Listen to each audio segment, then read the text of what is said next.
ডালমাখানি করতে আমার অবশ্যই লাগবে মুসুরির ডাল। আমি 250 মতো মুসুরির ডাল নিয়েছি, কিছু কাঁচা লঙ্কা নিয়েছি, আদা গ্রেট করে রেখেছি, কিছু পেঁয়াজ কুচি নিয়েছি, টমেটো পিউরি নিয়েছি, আদা রসুনের পেস্ট নিয়েছি, কিছুটা কসুরি মেথি নিয়েছি, বাটার নিয়েছি, লবণ এবং অবশ্যই সাদা তেল।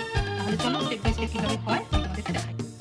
তাহলে বন্ধুরা দেখো আমার মশলাটা সুন্দর কষা হয়ে গেছে, তেল ছেড়ে এসেছে। এবার আমি ডালটাকে ঢেলে দিচ্ছি। হাতে নিয়ে দেখেছি যেই তুলে হেঁচকি, বিরিয়ানি কোরমা পটলের দোরমা, মিলে মিশে হয়ে যায় প্যারিসের ছেচকি।